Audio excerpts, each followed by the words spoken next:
Tani do ta kontrolloj. Do me thënë duke parë rrjete sociale, ekspozohesh ndaj depresionit dhe ankthit. Mund të jetë një nga faktorët, por ka shumë faktorë të tjerë që du të bëhen. Patjetër unë jam e fushës. Unë jam e fushës dhe unë nuk kushtoj që është një elementi i vetëm.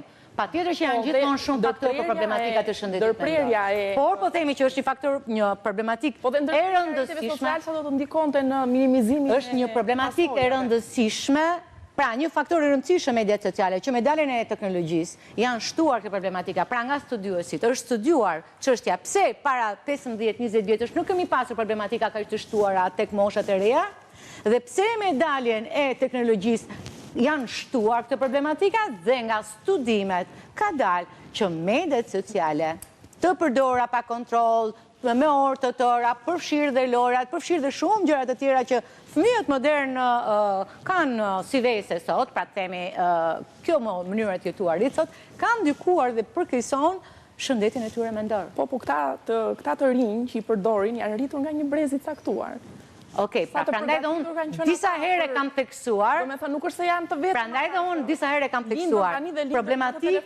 Problematika është gjeneruar dhe për shkak të lënjes së autoritetit nga prindrit. Pra prindrit me këtë lodër që janë rritur brezat e rinj dhe që po argëtohen kaq shumë.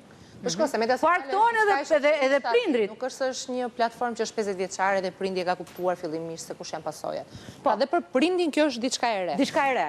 Por, po ama, unë mendoj që pjesën e maturimit për të kuptuar se sa do lozë është ti me këtë lodrën tënde, si prind, ty të duhet më pak kohë krahasimisht me një fëmijë që nuk arrin të kuptoj dhe përfshihet, sepse lozë shoku im do lozë dhe unë, lozë shoqja ime lozë dhe unë. Prindi sot ka shtuar tërësisht autoritetin e vet.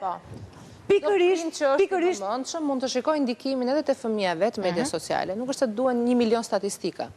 Nëse si që unë e shikoj edhe të fëmija im, është i paduruar, nuk përshëndrohet. Po ti a ke blokuar ato dhe prapa ish i paduruar? Nuk po them Instagram dhe Facebook, luan Roblox. Po Roblox është njërë më kekë se të gjitha rrjetet sociale. Shikoj pra të shim, media sociale, apo dhe teknologjia dhe media sociale, kanalet e YouTube-it. Si blokojt të kanalet e YouTube-it, se kam blokuar, shikon lojra, shikon video. Tani çështja është të gjitha këto platforma ka një lloj kontenti brenda që është kontent shumë i fortë. Kanë video shumë të shkurtra për të tërhequr vëmendjen këtyre fëmijëve. Dhe çfarë ndodh? Duke qenë se ai është përballë këtij kontenti për një kohë shumë të gjatë, e gjithë pjesa jashtë këtij kontenti i bëhet e papëlqyeshme, nuk e pëlqen më, nuk e tërheq më. Dhe ti e shikon që fëmijët tashmë e kanë të vështirë të përqendrohen. Edhe një problematik tjetër që kanë